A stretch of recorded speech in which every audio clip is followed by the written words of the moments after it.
sommes une famille, un seul cœur, un seul esprit. Les distances ne nous séparent pas, nous sommes un en toi.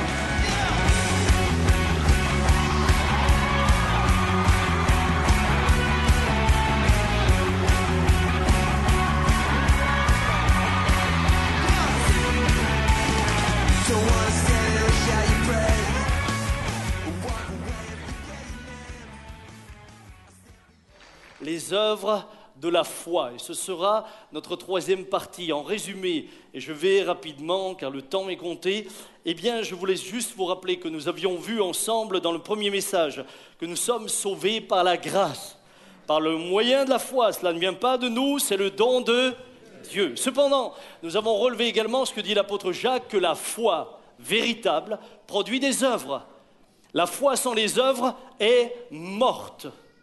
Nous ne sommes pas sauvés par les œuvres, mais la conséquence naturelle d'une foi réelle, eh bien, c'est qu'elle produit des œuvres. Autant qu'il est naturel qu'un arbre en bonne santé, un mirabellier en bonne santé, porte des mirabelles et personne ne s'en étonne, c'est normal. Un croyant dont la foi est réelle porte également du fruit et donc manifeste des œuvres. C'est pourquoi Jésus dira « Pourquoi m'appelez-vous Seigneur, Seigneur, et ne faites-vous pas ce que je dis ?» Il était surpris d'avoir des hommes et des femmes qui prétendaient finalement avoir la foi en lui disant « Seigneur, Seigneur » et qui, paradoxalement, ne mettaient pas en pratique ce qu'il disait. Puis dans le second message, nous avons vu que finalement cette foi s'exerce au quotidien. C'est quotidiennement qu'on va la vivre, la foi. Ce n'est pas juste le dimanche entre 9h30 et 11h30. 11h45, même midi, peu importe. Je disais l'autre jour à un frère, dites donc, on me dit que le dimanche c'est le jour du Seigneur, mais parfois le jour du Seigneur il dure 2 heures. Dites-moi, qu'est-ce qu'on a d'aussi important l'après-midi pour dire au Seigneur, il faut que je parte vite. Si vous êtes invité, nous le comprenons, et si vous devez partir avant, ça ne pose aucun problème. Mais ce que nous voulons, c'est prendre le temps pour mettre Dieu à l'honneur. Il me semble que c'est important. Évidemment, je désire de tout cœur et je comprends que chacun a un rythme, en particulier les personnes âgées qui doivent retourner dans des maisons de retraite où les repas sont servis à 1 heure. Mais là aussi, sentez-vous libre. Allez-y, ne vous gênez pas. Ceci dit, la foi est quelque chose que nous vivons au quotidien. Nous admirons souvent les héros de la foi, Hébreux 11, entre autres. Des exploits qu'ils ont faits, comme Noé, il bâtit une arche là où il n'y avait pas de raison de bâtir une arche parce que Dieu le lui a dit. Quelle foi! Il y investit 100 ans de sa vie.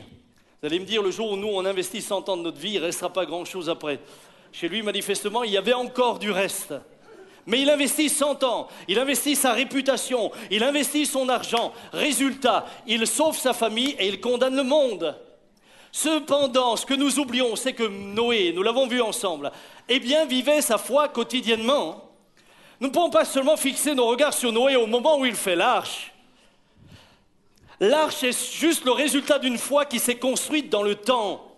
Une foi qui était régulière. Il nous est dit, Noé trouva grâce aux yeux de l'Éternel, dans Genèse 6. Voici la postérité de Noé. Noé était un homme juste et intègre dans son temps. Noé marchait avec Dieu. En d'autres termes, la foi en Dieu dictait à Noé l'attitude qu'il devait avoir quotidiennement. Et c'est ainsi que Noé fut différencié de sa génération. Pourquoi était-il différent de sa génération ? Tout simplement parce que sa foi, il la vivait au quotidien. Pourquoi serez-vous différent de la société dans laquelle nous sommes ? Parce que vous allez proclamer ce que la parole de Dieu dit et vous allez le mettre en œuvre.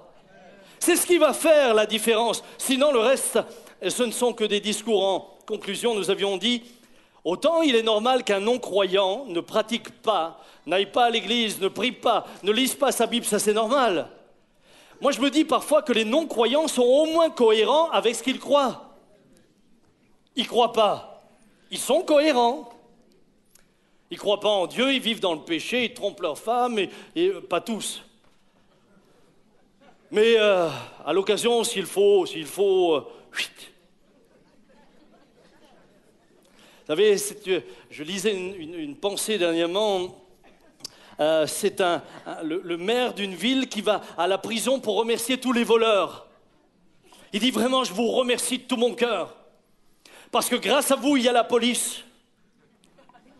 Si vous n'étiez pas là, il n'y aurait pas la police. Et s'il n'y avait pas la police, tout le monde serait voleur.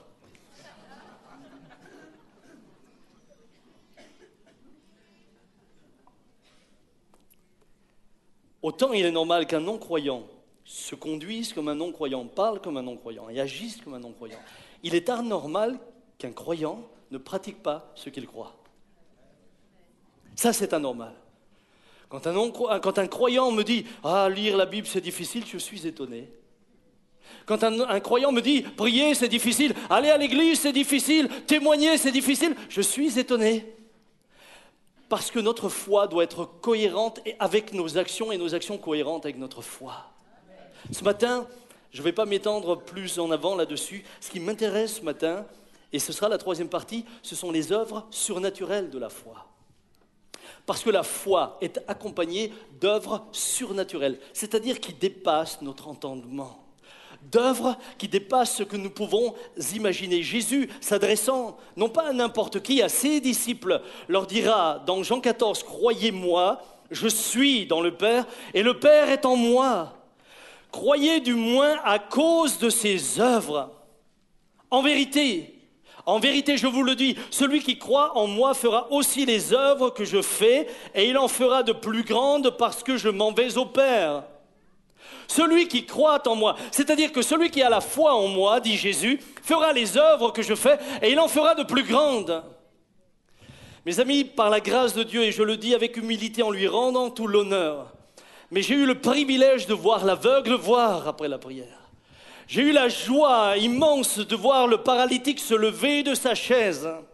J'ai eu la joie de voir un pasteur effondré en larmes en voyant une petite muette qui se mettait à parler après que nous ayons prié. Les signes, les miracles et les prodiges nous accompagnent aujourd'hui encore. Et ce matin, mon message, au-delà de ce que je vais vous dire, est important en tant qu'Église et de ce qui fait notre identité. Nous sommes une assemblée qui croyons que Dieu agit aujourd'hui encore, et cela de manière surnaturelle. Je suis quelque peu attristé de voir des assemblées dans lesquelles maintenant, de moins en moins, on prie pour les malades. De moins en moins, on prêche ces choses-là. Comme si Dieu avait vieilli entre deux et qu'il n'était plus en mesure de faire ces choses. J'ai d'ailleurs... Et je dois le dire, je le dis avec un pincement de cœur, sans citer personne. J'ai un de mes amis que j'ai beaucoup aimé, qui conduit une grande église, qui aujourd'hui, a fait un pas en arrière en disant « mais finalement, toutes ces choses, c'était pour les apôtres ».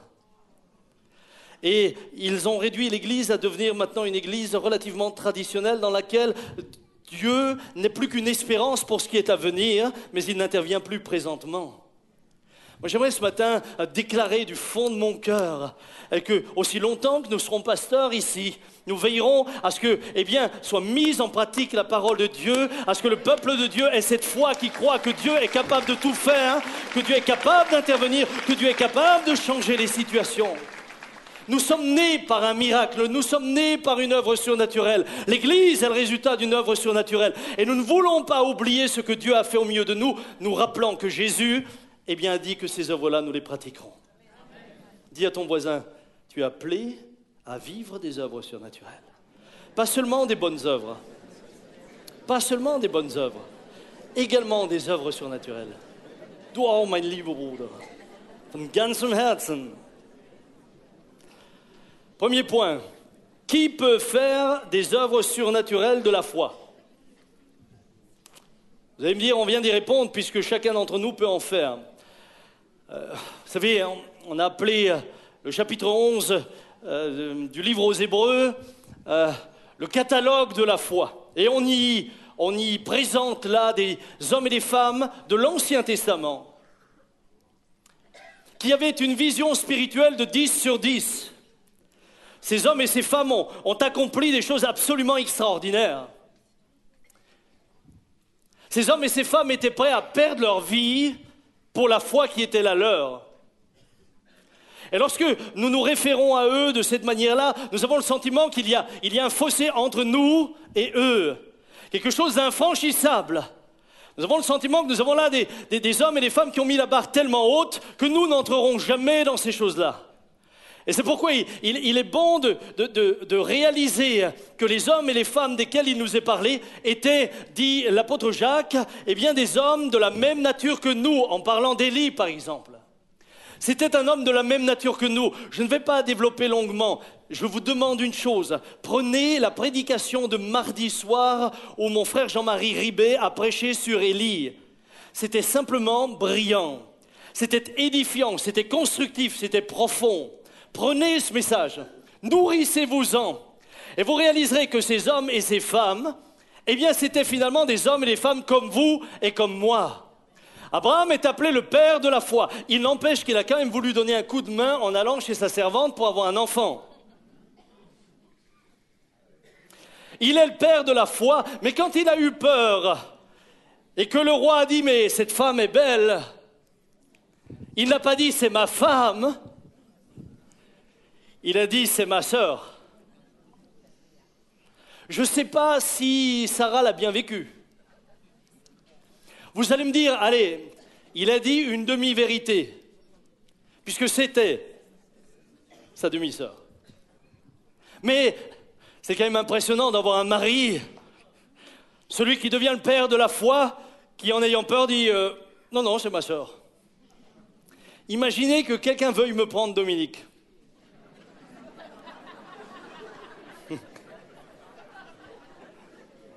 Il va le regretter, oh là là.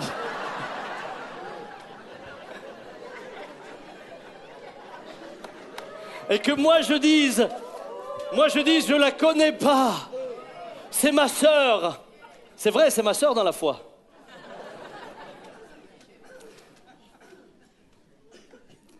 Elle serait ébranlée. Aujourd'hui, je déclare à quiconque voudrait s'aventurer à cela que je la défendrai. Je la défendrai. Et je dirai, eh bien, je suis heureux qu'elle soit ma femme. C'est pour contrer les ou, hein. Des hommes, des femmes de la même nature que nous. En d'autres mots, vivre une vie de foi dans laquelle se manifeste le surnaturel n'est pas l'apanage de certains élus invincibles, inaccessibles. En fait, ce message ce matin s'adresse à chacun, parce que chacun est invité par la foi à entrer dans cette dimension dans laquelle il voit Dieu agir de manière surnaturelle. Il est essentiel pour moi que vous compreniez que ce n'est pas le résultat seulement de votre piété. Il y a aujourd'hui, et il y a un danger là, un certain enseignement qui laisserait penser que c'est parce que vous faites certaines choses d'une certaine manière que vous êtes suffisamment sanctifié que vous allez voir des choses surnaturelles. Certains vont même mettre la pression sur l'Église en disant « s'il n'y a pas plus de guérison, c'est parce que l'Église n'est pas assez sanctifiée, c'est parce qu'il y a trop de pécheurs, c'est parce qu'il y a ceci, c'est parce qu'il y a cela. » Je refuse ces choses-là. Parce que quand je vois qui Jésus a employé pour faire des miracles, un homme qui à la fin est capable de le renier, je me dis même dans cette église, même s'il y a des luttes, même s'il y a des gens qui tombent, même s'il y a des gens qui ont péché, le Seigneur ne nous enlèvera pas sa grâce et sa bonté. Ce qu'il a promis, il le fait. Ne vous laissez pas manipuler par ce genre de discours. Oui, l'église n'est pas assez sainte, c'est pourquoi il ne se passe pas plus. Non, les apôtres même, Pierre lui-même, après qu'ils aient guéri le boiteux, qu'ils l'aient fait marcher, écoutez ce qu'il dit. La foule vient, les admire. Et Pierre dira au peuple, « Hommes israélites, pourquoi vous étonnez-vous de cela ?» En d'autres termes, pourquoi vous étonnez-vous de ce qu'une œuvre surnaturelle se soit faite? Pour eux, ce n'était pas surprenant. Et puis il continue, « Pourquoi avez-vous les regards fixés sur nous comme si c'était par notre propre puissance ou par notre piété que nous eussions fait marcher cet homme ?» En d'autres mots, Pierre évacue tout ce qui pourrait justifier le miracle et qui se trouverait en lui. Il dit, c'est pas grâce à ma sainteté, c'est pas grâce à ma piété, c'est pas grâce à cela. Je vais vous donner la réponse qu'il lui donne. C'est par la foi en son nom, le nom de Jésus, que son nom a raffermi celui que vous voyez et connaissez. C'est la foi en lui qui a donné à cet homme cette entière guérison en présence de vous tous. C'est la foi. C'est la foi. C'est pas parce que tu es parfait, c'est pas parce que je suis parfait. Si Jésus n'avait dû guérir les malades qu'en fonction de moi, lorsque j'étais là-bas sur cette plateforme, avec des dizaines de milliers de personnes, aucun n'aurait été guéri.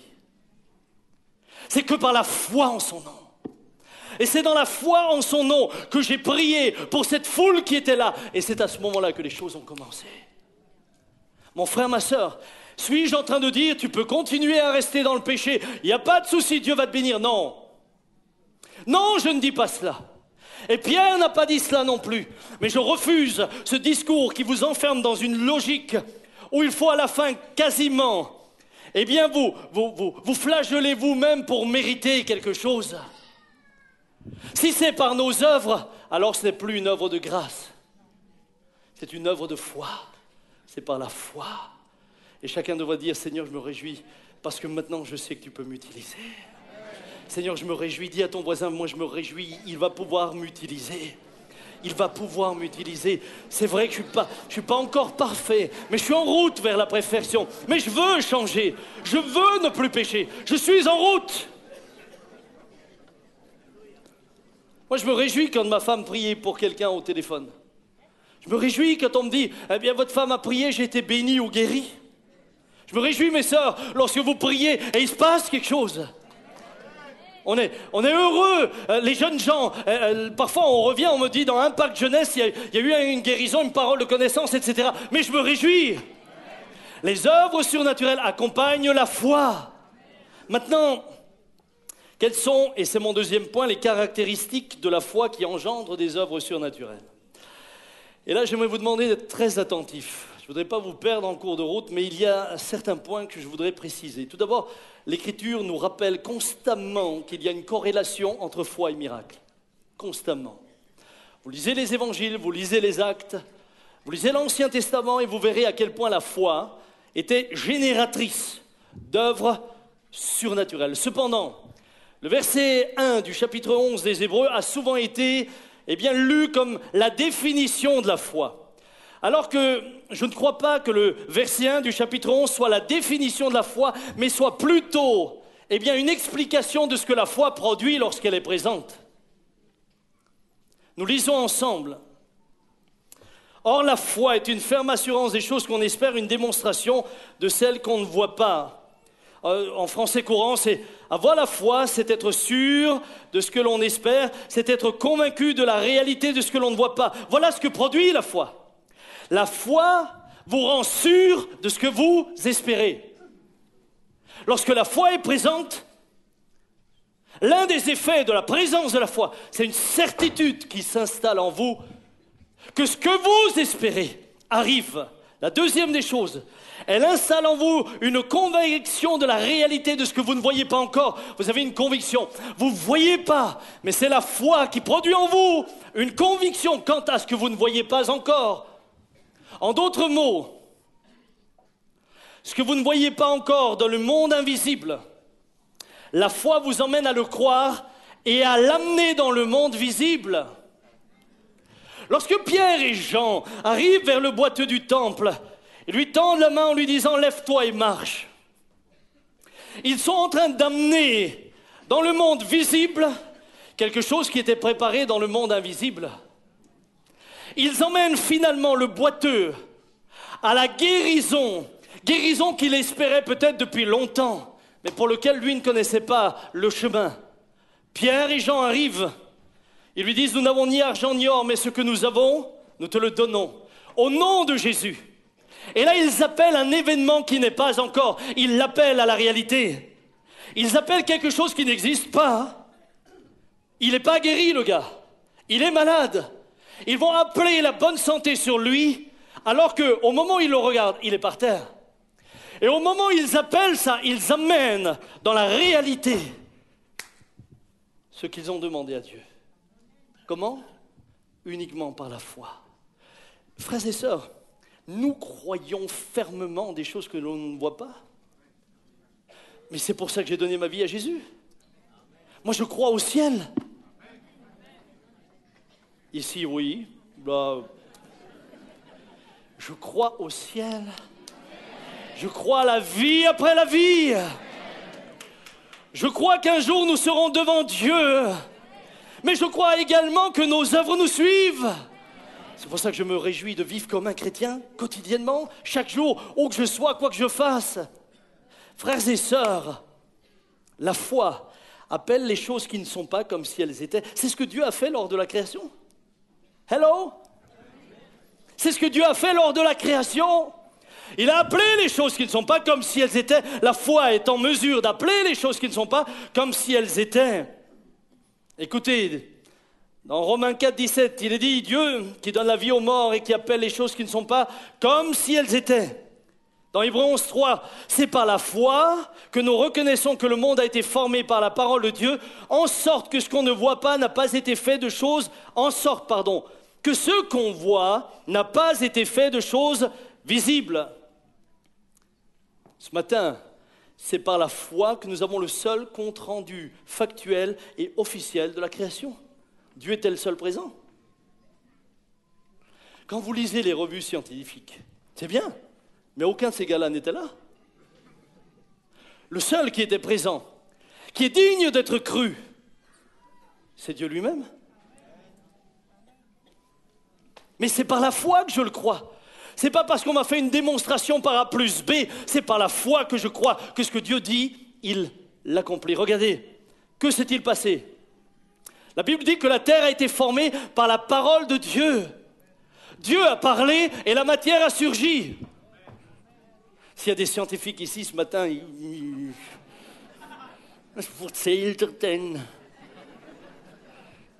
doivent se dire, mais c'est terrible quand des ignares prêchent. Pourtant, ça s'accorde parfaitement avec toutes les découvertes qu'on a faites. La matière est essentiellement de l'énergie. Hello. C'est de l'énergie concentrée. Mais c'est essentiellement de l'énergie. Et là, c'est une scientifique qui parle. C'est une vraie scientifique qui parle. C'est de l'énergie concentrée. En d'autres termes, écoutez bien. Quand Dieu a parlé, il y a eu un flux d'énergie sous la forme d'ondes sonores. Ces ondes ont été transformées en matière et la Terre surgit ainsi de ce qu'on ne voit pas, du néant. Regardez, est-ce que les gaz, les atomes, les molécules qui composent la Terre, est-ce que vous les voyez? Non? C'est venu quand? Eh bien, quand toute cette énergie a mis tout cela ensemble, ces choses ont commencé à être vues. Allô? Lorsque les scientifiques nous expliquent que finalement la matière est composée de ce qui ne se voit pas parce qu'ils l'ont découvert, Dieu le dit depuis longtemps. Mais c'est par la foi que nous le croyons. Il l'a proclamé et je crois ce que sa parole dit et je sais qu'il appelle les choses qui ne sont pas comme si elles étaient. La foi précède la compréhension. Le monde te dit voir c'est croire, Dieu te dit croire c'est voir. Est-ce que tu peux répéter ça à ton voisin? Le monde te dit voir c'est croire. Mais moi, je te dis ce matin que croire, c'est voir. Si tu crois, tu verras la gloire de Dieu. Hello! Voir, c'est croire. Croire, c'est voir. Ça, c'est... J'aime tellement ça. J'aime tellement ça. Vous savez, Thomas, il dit, maintenant que je t'ai vu, je crois. Mais c'est plus de la foi, ça. Une fois que tu as vu, l'eusses-tu cru? C'est pas de la foi. Jésus d'ailleurs le lui dira, t'es content parce que maintenant tu m'as vu et t'as cru. Il lui dit, parce que tu m'as vu, tu as cru. Heureux ceux qui n'ont pas vu et qui ont... Heureux, c'est nous, frères et sœurs. Heureux ceux qui sont capables de dire, je ne vois pas mais je crois. Mais ce que je crois, je vais le voir. Et je vais emmener dans le monde visible ce que je ne vois pas encore. Cependant, et là, je vais développer, et je continue à développer quelques points avec vous. La foi, j'aimerais que vous le souligniez, est la confiance inébranlable dans la fidélité de Dieu. C'est la conviction que ce que Dieu dit est vrai, et ce qu'il promet, il l'accomplit. Prenez l'exemple d'Abraham. Il est notre Père, dans Romains 4, devant celui auquel il a cru, qui donne la vie aux morts. Au moment Au moment où Abraham est en train de sacrifier son fils, il croit que Dieu peut donner la vie aux morts. Il n'a jamais vu une résurrection. Et qui appelle les choses qui ne sont point comme si elles étaient. Encore une fois, espérant, contre toute espérance, il crut en sorte qu'il devint père d'un grand nombre de nations, selon ce qui lui avait été dit, telle sera ta postérité. Et sans faiblir dans la foi, il ne considéra point que son corps était déjà usé, puisqu'il avait près de 100 ans, et que Sarah n'était plus en état d'avoir des enfants. Il ne douta point par incrédulité au sujet de la promesse de Dieu, mais il fut fortifié par la foi, donnant gloire à Dieu, et ayant la pleine conviction que ce qu'il promet, il peut aussi l'accomplir. En d'autres mots, Abraham, par sa foi, va amener dans le monde visible ce qui était encore invisible, le fils de la promesse. Mais la foi défie la raison. Je ne vous dis pas que la foi défie toujours la raison. Mais il se peut que dans certaines situations, la foi défie la raison. Et tout vous dit, c'est impossible. Je me souviens quand on était avec ma sœur Graziella. Tu te souviens de ce texte, Graziella? Jérémie venait d'avoir son accident. Vous pouvez aller le voir sur YouTube. Son frère a fait un beau résumé.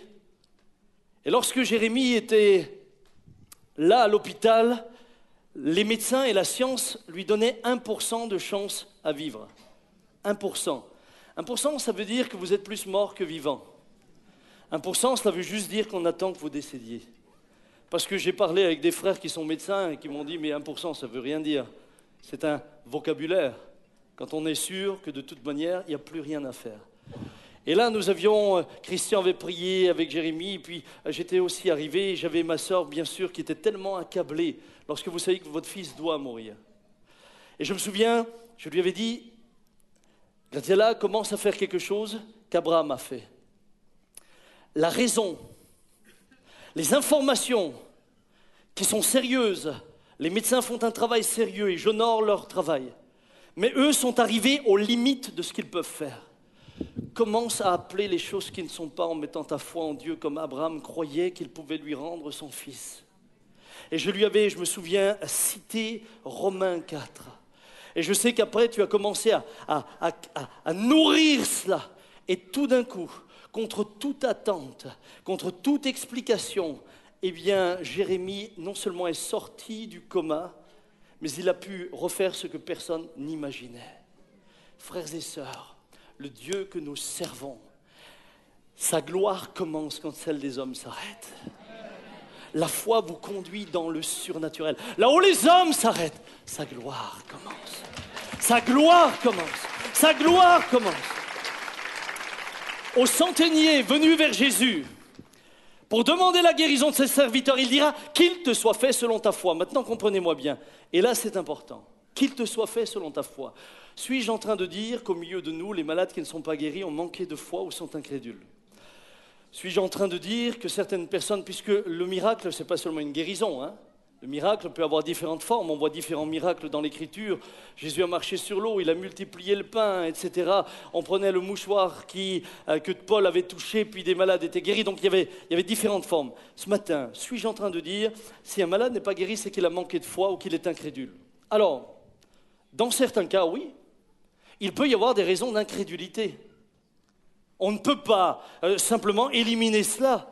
Jésus à Nazareth, il nous est dit, il ne put faire là aucun miracle à cause de leur incrédulité. Et il était étonné de l'incrédulité. Je crois que parfois des personnes, n'ont reçu ce qu'ils devaient recevoir par incrédulité. Mais, et c'est important, tous ceux qui n'ont pas reçu n'étaient pas forcément incrédules. La preuve, regardez le chapitre 11 des Hébreux. Nous avons cité les héros, ceux qui ont construit une arche, ceux qui ont fait descendre le feu du ciel comme Élie. Nous citons des hommes comme Moïse qui ont séparé la mer. Mais Hébreux 11 se termine avec des hommes de foi qui n'ont pas reçu tout ce qu'ils espéraient. Des hommes de foi qui pour certains ont été lapidés, sciés, torturés. Ils avaient pourtant la foi autant que les premiers. Nous ne pouvons donc pas être réducteurs et nous ne devons pas l'être. Pourquoi ? Parce que dans le domaine du surnaturel, il demeure toujours quelque chose d'essentiel, c'est la souveraineté de Dieu. si vous oubliez la notion de souveraineté, vous allez partir dans des théologies qui vont vous enfermer dans des logiques qui vous détruiront à la fin. Dieu est souverain. Et dire que Dieu est souverain en parlant de miracles, ce n'est absolument pas être incrédule, c'est juste rappeler que la foi honore Dieu et le met à sa juste place. Je prends l'exemple du lépreux qui vient voir Jésus. Un lépreux vint à lui dans Marc 1, 40 à 41 et se jetant à genoux, il lui dit d'un ton suppliant, « Si tu le veux ». Il n'a jamais dit « si tu le peux ». Si tu le veux. En d'autres termes, Jésus, je ne doute pas un instant que tu le peux. Mais ce qui m'importe maintenant, c'est que tu le veuilles. Je veux me soumettre à ta volonté. Écoutez, il a dit, tu peux me rendre pur. Jésus, ému de compassion, étendit la main, le toucha et dit, je le veux. Quand quelqu'un dit, je le veux, cela pouvait dire qu'il aurait pu agir autrement. Nous partons toujours du principe que Dieu, de toute manière, ne peut rien vouloir d'autre que ça. Nous partons toujours du principe que Dieu ne peut que chercher à nous sortir de la mélasse dans laquelle nous sommes. Mais là, Jésus dit, je le veux. Jésus lui a jamais dit, mais quelle question! Comment peux-tu imaginer que je ne voudrais pas ta guérison? Non, il lui dit pas ça, je vais vous dire pourquoi. Parce que tantôt Dieu parle au travers de la maladie. Tantôt Dieu nous transforme au travers de la maladie. Tantôt Dieu a un plan qui nous dépasse et dire je le veux, c'est extrêmement important parce que c'est prouvé que nous avons réellement confiance en lui, quoi qu'il fasse et quelle que soit l'orientation qu'il donne. Avoir la foi, c'est pas seulement croire que Dieu peut faire l'impossible. Avoir la foi, c'est lui faire confiance que ce qu'il fera est ce qui est juste, même si ce qu'il fait, je ne le comprends pas. Et c'est là que nous avons un problème. Et c'est là que souvent nous nous méprenons. Et c'est pourquoi vous avez des gens qui se retrouvent comme enfermés dans des logiques dans lesquelles ils souffrent. Parce qu'ils sont partis de l'a priori que Dieu ne pouvait jamais dire non. Eh bien, j'aimerais vous dire que, entre autres, Élisée mourut de la maladie dont il devait mourir. Et je suppose qu'Élisée a aussi prié. Il a fait des miracles, il a fait des guérisons. Il a aussi prié. Sommes-nous en mesure de dire Seigneur, si tu le veux, tu peux me guérir, je le sais. Mais si tu le veux et si tu veux me parler au travers de cela, je l'accepte aussi. Si tu le veux et tu veux m'emmener sur une autre voie, je l'accepte aussi. Et si tu le veux et tu veux me reprendre un jour par là, alors je l'accepte aussi. Ça, c'est aussi la foi. Ça, c'est aussi la foi. Et c'est là souvent que j'ai vu des croyants souffrir parce qu'ils n'avaient pas compris que la foi dépassait le résultat qu'ils escomptaient. La foi remettait Dieu à sa place et pas l'homme. La foi remet Dieu au centre. Et tout d'un coup, la foi dit, tu peux faire ce que tu veux. Que tu peux le faire, je le sais. Mais tu es libre d'agir selon ce qui sera de mieux pour moi. Regardez le père d'un enfant possédé. Il vient à Jésus, il lui dit, si tu peux quelque chose, viens à notre secours, aie compassion de nous. Et là, Jésus l'interpelle et lui dit, si tu peux, tout est possible à celui qui croit. Aussitôt, le père de l'enfant s'écria, je crois, viens au secours de mon incrédulité. La différence entre le lépreux et ce père, c'est que le premier se soumettait à la volonté de Dieu, le second était incrédule. Le second lui dit, si tu peux. Donc il le limite. Le lépreux ne le limite pas. Le lépreux se soumet à sa volonté. Dieu est souverain. Il peut agir comme il veut. Avez-vous remarqué, du temps de Jean-Baptiste, Jean-Baptiste est décapité, pourtant Jésus est présent. Pourquoi n'a-t-il pas fait un miracle? Pourquoi n'a-t-il pas libéré Jean-Baptiste miraculeusement comme Pierre? Pierre, plus tard dans le livre des Actes, chapitre 12, il est libéré miraculeusement. Un ange vient ouvrir la porte de la prison. Peu de temps avant, Jacques s'est fait décapiter. Hey! Pourquoi Jésus n'a pas fait un miracle pour son cousin? C'était son cousin. Parce que le temps de Jean-Baptiste était arrivé à son terme. Mon frère, ma sœur, ta foi, c'est pas seulement de croire, de commencer à déclarer, je crois que Dieu peut me guérir, oui, ça moi aussi. Mais ta foi, c'est, Seigneur, je prie pour, mais c'est ce que tu veux qui importe. C'est ce que tu veux qui importe. Sinon, tôt ou tard, vous allez faire ce que j'ai rencontré encore dernièrement. Et j'aimerais le dire, vous ne pouvez pas imposer votre volonté à Dieu sous motif de foi. Dernièrement, je suis confronté, et je le dis avec beaucoup de respect des malades en général, mais également de cette personne. J'arrive, on me demande de venir pour une personne malade, et lorsque j'arrive, je vois un homme gravement malade. Il pouvait même quasiment plus tenir debout, devait se coucher. Et je commence à parler avec lui, il dit, voilà, j'ai un cancer, et j'ai décrété que j'ai la foi et que Dieu doit me guérir par la foi. J'ai refusé tous les traitements. Et là, il en était au stade où même avec des traitements, c'était trop tard. Je disais, mais pourquoi avez-vous refusé de vous faire soigner? Est-ce que Dieu vous a dit, ne te laisse pas soigner? Il dit, non, Dieu ne m'a pas dit ça. Mais comment pouvez-vous imaginer que vous allez imposer votre volonté à Dieu? Comment pouvez-vous penser qu'au nom de la foi, je décrète, eh bien, je ne me laisse pas soigner? Si Dieu vous le dit, alors ne le faites pas. Mais soyez sûr que Dieu vous l'a dit. Cependant, au nom de la foi, vous n'allez pas imposer à Dieu votre volonté. Bien-aimés, ce matin, comprenez que c'est avec une grande crainte devant Dieu que je parle. Je crois à la guérison divine et je vois des guérisons divines. L'autre jour encore, je voyais ma sœur Egelin, qui est là-bas tout droit. Tiens, tu pourrais te lever. Josiane a souffert, 19 ans, 19 ans de polyarthrite. Josiane a souffert pendant 19 ans de polyarthrite avec des terribles souffrances. Malgré les médications, malgré les traitements, le Seigneur l'a guérie. Elle est là ce matin, elle m'a dit l'autre jour encore, je veux témoigner. On va la prendre, Je crois au miracle. Je crois à la guérison divine. Mais je crois qu'il y a parfois une approche de la foi qui ne met plus Dieu au centre, mais c'est l'homme qui impose à Dieu ce qu'il veut faire au nom de la foi.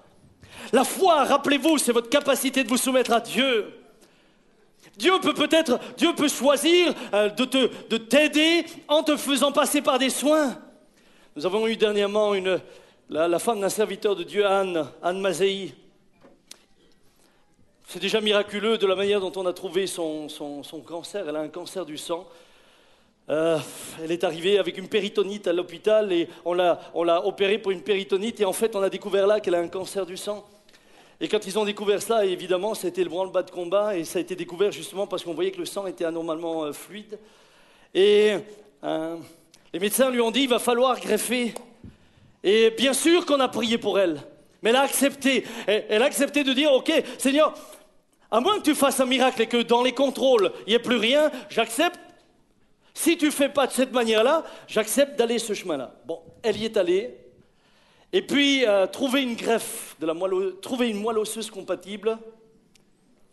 Bien écoutez, au bout d'une semaine, pour ceux qui sont médecins ici, au bout d'une semaine, on lui a trouvé une moelle osseuse compatible à 100%. On lui a dit, madame, vous aviez une chance sur 1 million. 1 sur 1 million. Alors quand moi on me dit, et le donneur c'est un Allemand, c'est pas de sa famille. Lorsqu'on me dit, il y a une chance sur 1 million, je me dis, eh bien cette chance-là, c'était lui qui l'a voulu. N'enfermez pas Dieu. N'enfermez pas Dieu dans vos logiques. N'enfermez pas Dieu dans vos logiques, je vous en supplie. Est-ce que vous me suivez? Aïe, aïe, aïe, aïe, aïe, aïe. Aïe, aïe, aïe, aïe, aïe, aïe, aïe. Écoutez, je ne vais pas donner tout le message. Je vais juste encore vous donner 2-3 indicateurs qui me semblent importants. Oui, et certains ont le temps, d'autres moins, et puis cet après-midi, on a les baptêmes. Et moi, à la fin de ce culte, maintenant, je voudrais mettre en œuvre ce que nous avons dit. Je voudrais qu'on prie pour les malades en les oignant d'huile tout à l'heure.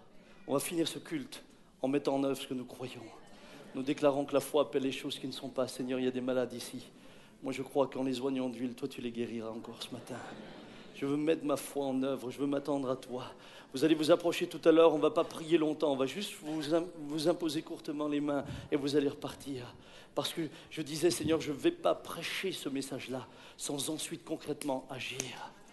Je bénis Dieu pour Josiane qui a été guérie. Je bénis Dieu. Il y a une dame cet après-midi qui sera baptisée, la maman de David. Je ne sais pas si elle est là ce matin. La maman de David, est-ce qu'elle est là ce matin? Là, est-ce que vous pourriez vous lever, madame?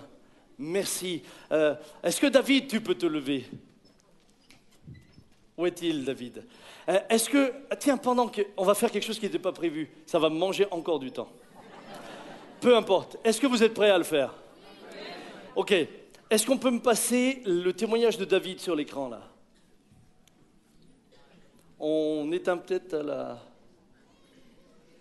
C'est bon, vous l'avez?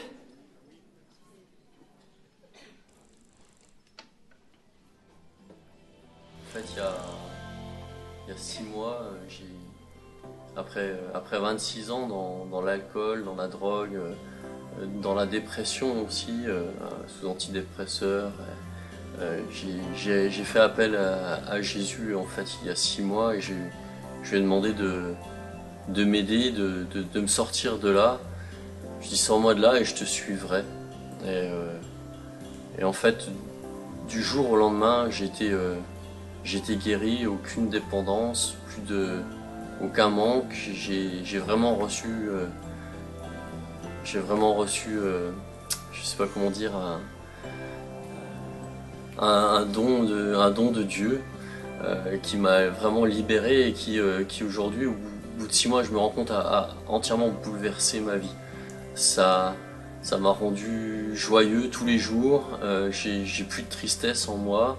Je combats la vie avec beaucoup de plaisir et je cherche à m'intéresser de plus en plus au Seigneur aujourd'hui parce que ce qu'il a fait pour moi, c'est quelque chose que je ne pourrai jamais oublier.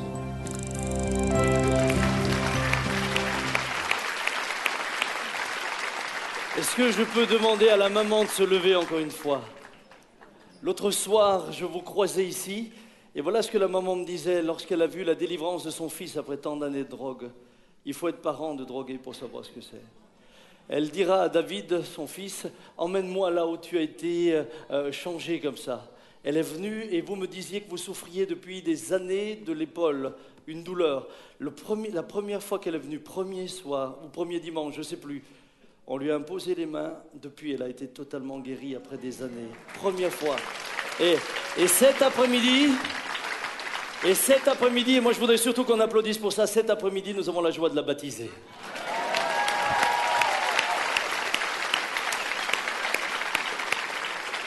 La foi appelle les choses qui ne sont pas, mais en même temps, la foi, c'est ma capacité de me soumettre à Dieu. Un autre point essentiel, la foi accomplissant des œuvres surnaturelles repose sur une révélation de la part de Dieu. Mon frère, ma sœur, elle a comme fondement une promesse de la part de Dieu. Ce n'est pas un saut dans la nuit que vous faites. Ce n'est pas un saut dans la nuit que vous faites. Noé n'a pas décrété, tiens, je pourrais bâtir un bateau. Ce que nous oublions souvent, c'est que ces hommes ont fait des actes de foi, mais les actes de foi étaient une réponse à ce que Dieu leur demandait. Abraham n'a pas dit tout d'un coup, tiens, ce serait sympa de dire à ma femme qu'on pourrait avoir un enfant à 100 ans. Est-ce que vous me comprenez? Leur foi s'appuyait sur quelque chose de solide. Leur foi s'appuyait sur une parole que Dieu leur avait donnée. Leur foi s'appuyait sur une promesse. Leur foi s'appuyait sur une promesse. Il y a des moments où nous pouvons faire des pas de la foi fous parce que nous savons que Dieu nous l'a demandé. Et parce qu'il a demandé, ça s'accomplit. Lorsque Papa Jean a été voir ma sœur atteinte du cancer, lorsqu'elle se mourait à l'hôpital, il n'y est pas allé parce qu'il s'est dit, tiens, c'est une bonne idée. Il y est allé parce que dans la nuit, Dieu lui a parlé, lui a dit, tu vas voir ta fille, tu vas lui dire ça, ça, ça et ça. Et si elle le fait, alors je la guéris. Mais lui, il a fait une démarche qui s'appuyait sur une parole qui venait de Dieu. Vous ne pouvez pas décréter faire les choses comme ça, comme vous le voudriez. Si vous le décrétez, tout d'un coup, vous vous trouvez dans la situation de ce pauvre ami que je décrivais tout à l'heure. Si vous commencez à dire, Dieu doit me guérir comme ça, s'il vous l'a dit, il vous guérira. S'il ne vous l'a pas dit, vous mourrez. Mon frère, ma sœur, il y a une révélation. Lorsque nous avons eu ici le contrôle fiscal qui allait nous détruire, je ne rentre pas dans les détails, mais lorsque nous avons eu ça, j'ai reçu une parole de Dieu et Dieu me disait, moi qui vais te délivrer. Et il m'avait donné ce texte de l'Écriture où il est dit qu'il briserait les verrous des reins de fer et que toute langue qui s'élèvera en justice contre nous, il la condamnera. Oui, mais en attendant, on était à 15 jours de devoir payer. On a fait tous les recours, on a eu une avocate, on a eu fait tous les recours. J'avais parlé au pasteur, j'avais parlé aux anciens, j'avais dit, hey, soyez tranquilles, le Seigneur m'a dit qu'il allait nous délivrer. Mais plus ça s'approchait,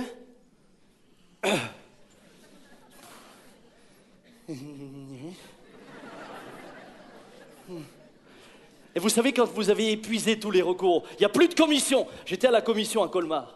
J'étais là devant 10 personnes avec le frère Meyer, que Dieu soit béni pour Gérard. J'étais là, et quand je voyais qu'ils étaient en train de m'enfoncer encore plus, vous savez, il y a certains milieux, quand vous êtes enfoncé, ils vous aident à descendre plus vite. Et là, je disais, Seigneur, maintenant, on est fichu. Je rappelle qu'à l'époque, le redressement représentait 2 millions de francs à l'époque. C'est-à-dire que ça allait tuer l'Église. On n'aurait pas pu continuer. Ça nous achevait. Et là, à 15 jours du moment de payer, un décret. Monsieur le Premier ministre, Lionel Jospin, je ne l'ai jamais autant aimé. Oh, oui.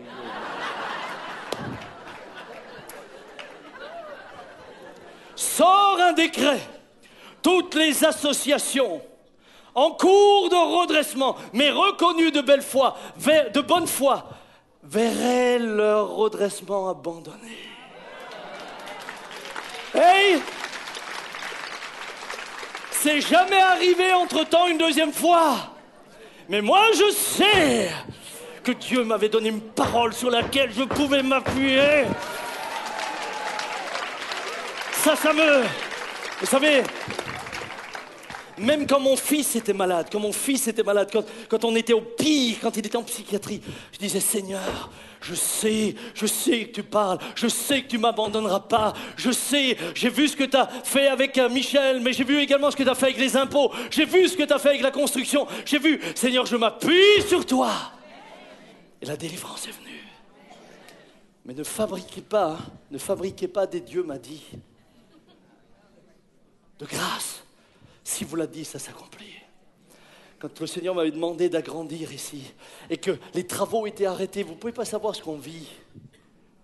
Quelle une pression terrible. Mais je savais qu'il savait. Je savais qu'il était avec nous. J'ai eu des moments de lutte, des moments parfois de doute. Je suis sincère. Et chaque fois quand je me battais, me revenait ce qu'il m'avait dit. J'ai dit, ok Seigneur, on y va. Aujourd'hui, je bénis Dieu. C'est pour moi, c'est une grande joie l'inauguration. On a fait article, après on fait autre chose. Hein. Et puis Svetlana a eu la bonne idée de venir prophétiser que c'est qu'une étape et que bientôt on va aller nouveau faire autre chose. Je dis, oh là là, Seigneur, laisse-moi reposer en paix. Juste 2 minutes. Un dernier point que je veux voir avec vous. Certaines œuvres surnaturelles de foi sont attachées à la mission que Dieu a confiée à un homme ou une femme en particulier. Il faut que vous compreniez ça. Nous n'allons pas forcément faire tous des œuvres surnaturelles de foi de la même manière. Qu'est-ce que je suis en train de dire ? J'ai un ministère. Dans le cadre de ce ministère, j'ai une mission. Dans cette mission, il y a des défis. Pour ces défis-là, Dieu me donne la foi de faire des œuvres surnaturelles que vous ne ferez jamais. Parce que c'est mon ministère. Lorsque Dieu a dit à Moïse, tu sors ce peuple d'Égypte, tu l'emmènes dans le pays promis, Dieu va faire des œuvres surnaturelles pour Moïse dans le cadre de la mission qu'il avait. La mer va se séparer dans le cadre de la mission qu'il avait. C'est pas Moïse qui a décrété que la mer allait se séparer, non. C'est Dieu qui va séparer la mer parce que ce peuple-là devait sortir d'Égypte et rentrer dans le pays promis. Il y avait donc des œuvres surnaturelles. Mon père a été amené à faire des œuvres surnaturelles que moi je ne ferais pas forcément. Mais c'était attaché à son ministère. Mon frère, ma sœur, c'est tellement important que nous comprenions cela. Élie a fait descendre le feu. Moïse ne l'a pas fait de cette manière-là. Moïse a séparé la mer et Élie ne l'a pas fait. Vous ne pouvez pas Vous ne pouvez pas aller devant l'Atlantique parce que vous avez peur d'aller aux États-Unis en avion en disant « c'est par toi pour que j'aille en voiture ». Même si vous me dites « j'ai la foi ». Frère, j'ai la foi, j'ai la foi, j'ai la foi. Ben, vas-y. Tu crois que Dieu va séparer l'Atlantique parce que tu as peur de prendre l'avion? Il va te guérir de ta peur, oui. J'ai vu un jour un homme qui est venu, il me dit « Pasteur, j'ai la foi ». Alors, il n'avait plus de dents depuis longtemps, il n'avait plus de dents. Il avait un amovible. Une salle à manger transportable. Et puis, il vient me voir un jour en disant « J'ai la foi que Dieu va me redonner des dents ». À partir de là, il a enlevé son dentier. À chaque fois qu'il venait « Alléluia, Alléluia, Alléluia ». Ben, je lui dis quand même avec les dents, c'était mieux avant, hein, même si... Mais il était... Frères et sœurs, je n'ai pas pu le raisonner. Chaque fois que je lui disais quelque chose, il disait « Mais tel pasteur était incrédule ». Je ne suis pas incrédule, je dis juste que Dieu ne va pas contre la nature. Je n'ai pas dit que Dieu ne peut pas le faire. Dieu peut faire pousser des dents à quelqu'un qui n'en a pas. Maintenant, si tous nos retraités enlèvent le dentier ce matin, moi je suis embêté. Parce que la Bible me dit que nous avons été créés, que nous vieillissons, que nos dents tombent et que c'est normal. Et je ne vais pas demander à Dieu de faire des choses contre nature. Maintenant, je crois qu'une personne peut être âgée, avoir des rhumatismes, des douleurs, et le Seigneur va le soulager de ses douleurs. Alléluia! Que Dieu soit béni. Je me souviens d'un grand-père qui était venu avec des cannes, tu te souviens, en Suisse? Mais il ne marchait pas comme ça avec les cannes, il marchait comme ça. J'ai cru qu'il me faisait mal au cœur, on n'y arrivera jamais. Il entend la prédication, et cet homme reçoit la foi en lui. Il prend ses béquilles, il les pose, il dit « Le Seigneur m'a touché ». Et il se met à marcher normalement. Nous, on était là, on se disait tout le temps, si jamais tu l'attrapes, hein. Il a été totalement guéri. Jésus est le même hier, aujourd'hui, éternellement. Frères et sœurs, c'est la moitié de ma prédication, je m'arrête. Je m'arrête parce que je veux qu'on prie. Frère, sœur, encore une fois, dis à ton voisin, tu es appelé à faire des œuvres surnaturelles. Mais n'oubliez jamais le cadre. N'oubliez jamais la souveraineté de Dieu. N'oubliez jamais que certains pas, c'est Dieu qui les commande. N'oubliez jamais que certains ministères sont également rattachés à cela. Ce matin, il y a cette foi que nous pouvons avoir dans la parole de Christ qui nous envoie tous. Écoutez bien. Voici les signes qui accompagneront ceux qui auront cru. En mon nom, ils chasseront les démons. Ils parleront de nouvelles langues. S'ils boivent quelques breuvages mortels, ils ne leur feront point de mal. Ils imposeront les mains aux malades et les malades seront guéris. Ils s'en allèrent prêcher partout. Le Seigneur travaillait avec eux et confirmait la parole par les miracles qui l'accompagnaient. J'ai dit, Seigneur, tu nous as envoyés prier pour les malades. Parfois, tu agis autrement. J'ai un frère qui avait une fille handicapée qui nous a dit la chose suivante. Après des années de conversion, il nous a dit « Si Dieu avait guéri ma fille comme je le voulais, j'aurais quitté la foi et j'aurais continué ma vie. » Dieu ne fait pas de faute. Ce que je sais ce matin, c'est qu'il nous a envoyés en disant « Croyez que c'est possible. » Et moi, c'est avec joie que je veux prier en disant « Seigneur, si tu le veux, tu le fais. » Mais moi, je dois obéir. Et moi, obéir, eh bien, c'est faire ce que tu as dit, même si ma tête me disait « Qu'est-ce que ça? À quoi ça sert de mettre les mains sur quelqu'un ?» Ça sert à quelque chose. C'est un acte de foi qui répond à une demande du Seigneur. Et ce que moi, je ne peux pas faire, ça lui appartient. Fermons nos yeux dans la prière. Si vous deviez partir, ne vous gênez pas, je le comprends, mais faites-le silencieusement. Est-ce que je pourrais demander à LPG de revenir? Est-ce que je pourrais demander simplement, pendant que nous chantons « Je suis celui qui te guérit », nous n'allons pas agir, nous allons prier courtement. J'aimerais demander aux frères responsables de s'approcher. Approchez-vous déjà, les pasteurs, les frères responsables. S'il vous plaît, approchez-vous déjà. Approchez-vous déjà. Est-ce qu'on peut se lever dans l'auditoire? Est-ce qu'on peut se lever? Est-ce qu'on peut juste dire, Seigneur, nous voulons être cohérents avec ce que nous croyons, et ce que nous croyons, nous voulons le mettre en pratique. Est-ce que je peux demander aux frères responsables de s'approcher, où que vous soyez? Nous allons chanter « Je suis celui qui te guérit ». Pendant ce temps, puis-je inviter les malades à s'approcher? Moi, je prierai aussi pour les malades qui sont devant leurs écrans. Je crois de tout cœur que Jésus n'a pas changé. Jésus n'a pas changé. Et nous avons la foi que sa parole est toujours encore confirmée par les signes, les miracles, les prodiges. Nous avons la foi qu'il guérit toujours encore.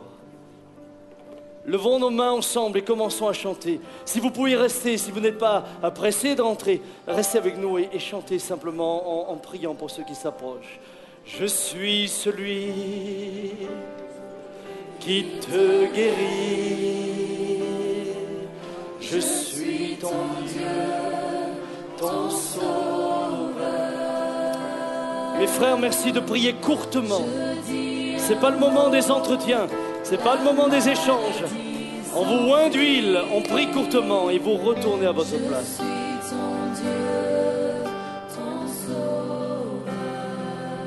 Je suis celui. Oh, tu es là. Je suis ton Dieu, ton Sauveur. Dis un mot, la maladie s'enfuit. Je suis ton Dieu, ton Sauveur. Tu es celui qui me guérit ce matin.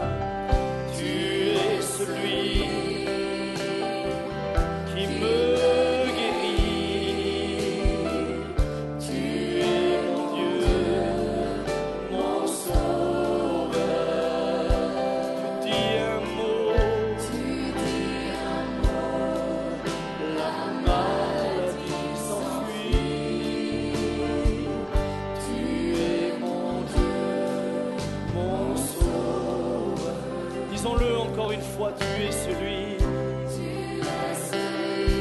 es celui qui me guérit. Tu es mon Dieu, mon Sauveur. Tu dis un mot, la maladie s'enfuit. Tu es mon Dieu, mon Sauveur. Les frères qui sont là devant, il y a encore ici de l'huile, hein? Les frères qui se sont approchés. Seigneur, nous élevons notre voix maintenant ensemble. Commencez à prier dans la salle. Commencez à prier pour ceux qui se sont approchés. Commencez à prier.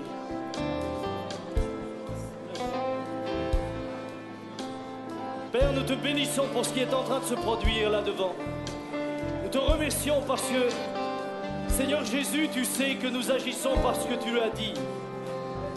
Et tu l'as dit dans un cadre également précis. Allez par tout le monde, prêchez la bonne nouvelle à toute la création. Celui qui croit qu'il sera baptisé sera sauvé. Celui qui ne croit pas sera condamné. Voici les miracles qui accompagneront ceux qui auront cru. Seigneur, nous voulons mettre ta parole en action en évangélisant. Nous voulons mettre ta parole en action en témoignant de notre foi, en témoignant de ton nom. Et nous voulons prier pour tous les malades, où qu'ils soient, quels qu'ils soient, au nom de Jésus. Et ce matin, je te bénis de ce que nous avons la joie de prier pour les malades présents dans ce lieu, mais également pour tous ceux qui sont là devant leurs écrans. Seigneur, c'est toi qui les touches. Vous qui êtes devant votre écran, mettez la main si c'est possible où vous souffrez, ou sinon sur votre tête. Et dites-lui si tu le veux, Seigneur. Et je crois de tout cœur que Jésus te dira, je le veux. Je le veux. Et s'il a un autre chemin pour toi, il te le dira. Et s'il est en train de te parler au travers de la maladie, il te le montrera. Et si au travers de ce mal, il est en train de te faire changer de voie, et s'il est en train de te mener dans la sanctification, en te résistant pendant un temps, alors dis-lui, Seigneur, je te demande pardon. Je veux m'éloigner de tout ce qui n'est pas à ta gloire. Je veux m'éloigner de tout ce qui n'est pas à ta gloire. Tu es celui ce matin qui me guérit. Tu es celui qui est présent ce matin. Et je te remercie, Seigneur, de ce que tu les visites. Ils sont dans une salle à manger, ils sont dans une cuisine, ils sont dans un salon. Seigneur, certains nous suivent dans des églises.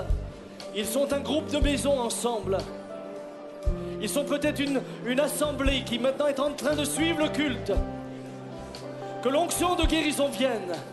Que les responsables de l'assemblée prient avec nous maintenant. Si vous êtes une église associée et que vous suivez en direct, imposez les mains aux malades de votre assemblée maintenant. Nous sommes dans un même esprit, un même cœur. Et nous croyons à la même parole. Jésus n'est pas limité. Il est toujours au zénith de sa gloire et de sa présence. À lui soit l'honneur. C'est en ton nom, Seigneur Jésus, que je prie. Que les malades soient guéris. Que les malades soient touchés. Mais Seigneur, que toutes sortes d'autres œuvres surnaturelles se fassent. Il n'y a pas que la guérison divine. Certains ont besoin d'une autre œuvre surnaturelle dans un autre domaine. Dans ce lieu et sur le net. Certains sont dans des situations, Seigneur, financières. D'autres dans des situations conjugales. D'autres dans des situations, Seigneur, avec leurs enfants. Où ils ont besoin d'une œuvre surnaturelle. Oh, viens les secourir, Seigneur. Viens les secourir. Tu vois celles et ceux qui sont veufs et veuves au milieu de nous. Pour certains, ils ont besoin de voir une œuvre surnaturelle. Ils ont besoin de voir l'huile se multiplier et la farine dans le pot. Viens les secourir. Dans le nom de Jésus. Dans le nom de Jésus. Dans le nom de Jésus. Dans le nom de Jésus. Seigneur, nous fléchissons nos genoux, nous fléchissons nos cœurs pour te dire, nous savons que tu es souverain et la foi est la seule manière de t'honorer, de t'élever. Seigneur, ce matin, nous voulons simplement t'honorer par la foi. Nous voulons te dire, tu as toute la place au milieu de nous. Nous t'élevons, toi le seul et le véritable Fils de Dieu, Dieu puissant, Prince de la paix, toi l'étoile du matin, le bon berger. Nous t'élevons ce matin. Jésus, tu es le seul nom qui était donné aux hommes par lequel ils puissent être sauvés. Et ce matin, je veux te remercier pour l'œuvre que tu fais. Je veux te remercier parce que la foi, tu l'accompagnes également d'œuvres qui dépassent la raison. Des œuvres surnaturelles. Des œuvres qui dépassent le naturel. Et là où le naturel est arrivé à ses limites, toi tu te glorifies. Je veux te remercier. Seigneur, nous avons annoncé ta parole ce matin avec une pleine assurance et une grande simplicité. Dans, Seigneur, cette confiance que toi tu ne te repens pas de ce que tu as promis, mais ce que tu as promis, tu l'accomplis. À toi soit la gloire, l'honneur et la louange au siècle des siècles, au siècle des siècles, au siècle des siècles. Avant que nous terminions, pouvons-nous nous donner les mains, ceux qui sont encore là? Et nous allons prier pour les enfants du groupe Bethesda. Et nous allons prier pour ces enfants handicapés. Et nous allons prier pour ces parents qui souvent vivent des moments difficiles. Ils sont une part intégrante de la famille de Dieu. Que ce soit les enfants handicapés, que ce soit les personnes malentendantes ou sourdes dans l'église, nous allons prier pour elles. Père, nous te bénissons de ce que ce matin, nous avons également la joie de prier pour tous les enfants du club Bethesda. Seigneur, tu vois les enfants, les jeunes gens, même les adultes du club Bethesda, qui sont en souffrance, qui vivent, Seigneur, une situation qui n'est pas facile. Je te prie, toi qui tout est possible. Et nous ne doutons point par incrédulité, mais nous croyons en la promesse de la parole. Touche ces enfants. Touche ces jeunes gens, touche leurs parents, fortifie-les dans ta grâce, secours-les. Je prie également, Seigneur, pour nos frères et sœurs, membres de l'Église qui sont malentendants, sourds ou malvoyants, et tends ta main également sur eux. Tu vois, Seigneur, toute cette communauté de malentendants qui est avec nous tous les dimanches, nous les bénissons maintenant.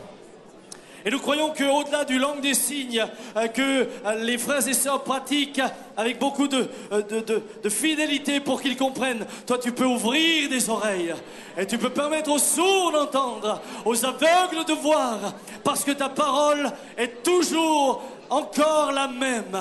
À ton nom seul soit la gloire. Tu ne changes pas. Il n'y a pas l'ombre d'une variation en toi. Disons-le ensemble, Jésus-Christ est le même hier, aujourd'hui. Pouvons-nous le répéter? Jésus-Christ est le même hier, aujourd'hui et éternellement. Ce qu'il a fait hier, il le fera aujourd'hui. Ce qu'il a fait hier, il le fera aujourd'hui, jusqu'à ce que nous soyons près de lui. Pouvons-nous lui rendre la gloire? Pouvons-nous lui rendre la gloire?